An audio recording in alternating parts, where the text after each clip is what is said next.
Hello, everyone, and welcome back to the MA English Cafe. Today, we're diving into a topic I think we can all relate to, a silent enemy that sabotages our plans, procrastination. Jenny, have you ever put something off until the last possible second, even when you knew it was a terrible idea? Ben, have I ever? It's less have I ever and more am I doing it right now? Procrastination is practically my middle name on certain days. It's that sneaky voice that tells you, oh, you have plenty of time. Just one more episode, one more scroll, and then suddenly it's 3 a.m. and your deadline is in 5 hours. Exactly. It's so illogical. You know the stress it'll cause. You know the quality will suffer, yet you still do it. I remember in university, I had a huge essay due. I told myself I'd start it a week early. A week!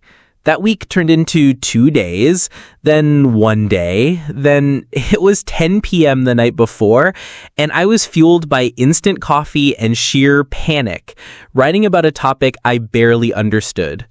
The missed opportunities from that one are still painful. I probably could have gotten a much better grade, or even enjoyed the process a little. Oh, the all-nighters fueled by guilt and caffeine. Been there, bought the t-shirt. I once had a presentation for a big client meeting. I had weeks to prepare. Weeks. But I convinced myself I worked better under pressure. Famous last words. The pressure turned into me trying to assemble complex charts at 2 a.m., looking like a zombie. I remember getting to the meeting, presenting, and feeling like I was speaking a foreign language because I hadn't truly internalized the material. We didn't lose the client, thankfully, but it was so embarrassing. I missed the chance to really shine. That's the thing, isn't it? It's not just about getting the thing done. It's about the quality, the stress, and those lost opportunities.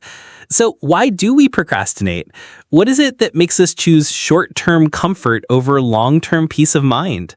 For me, sometimes it's overwhelming.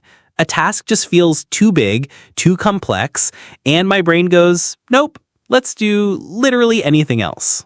Overwhelm is a huge one. When a task feels monumental, the easiest thing to do is just not start. It's like standing at the bottom of a huge mountain and thinking, I'll climb that eventually. But I also think fear plays a part. Fear of failure, or even fear of success. What if I try my best and it's still not good enough? Or what if I succeed and then the expectations for next time are even higher? It sounds crazy, but it's a real mental block. That fear of success is wild, but I've felt it. It's like, if I nail this, then what? More responsibility, more pressure?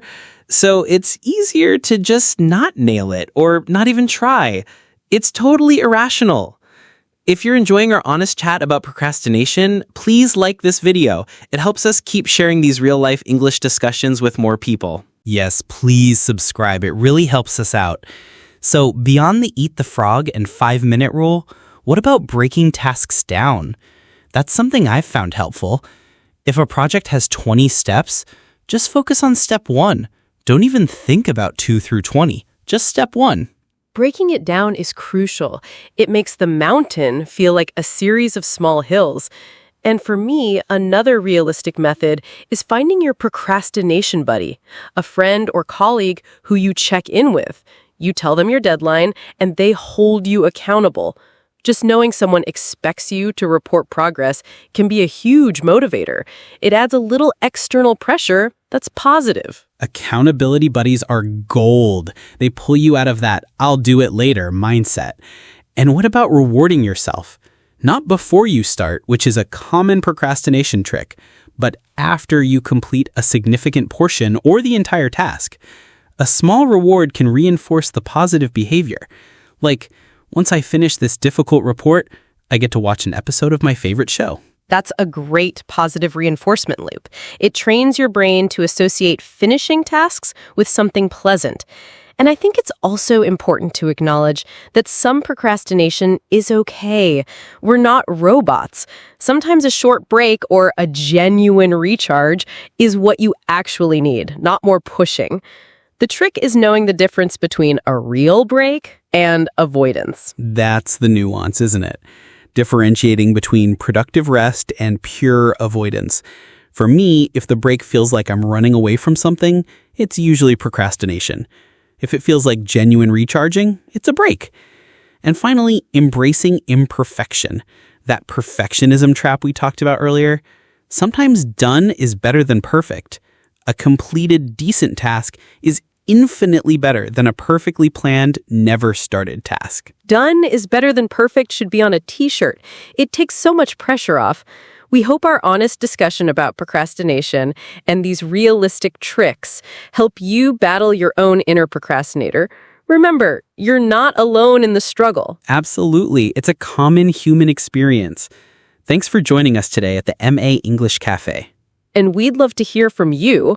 What's your funniest or most embarrassing procrastination story? Or what's one realistic trick that actually helps you stop procrastinating? Share your thoughts and stories in the comments below. It is irrational, but so common. And another reason I found is pure perfectionism. You want it to be so good that you never actually start because it feels impossible to reach that perfect standard.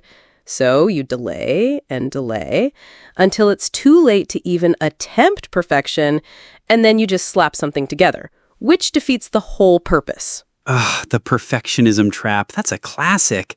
I'm definitely guilty of that. My brain will tell me, don't start until you have the perfect plan, the perfect opening sentence, and then you never start. It's a self-sabotaging loop. So knowing why we do it, what are some realistic methods for overcoming procrastination? Not the just do it advice from those shiny self-help books, because clearly that doesn't work for us. Right. Just do it is like telling a hungry person, just eat. Not helpful.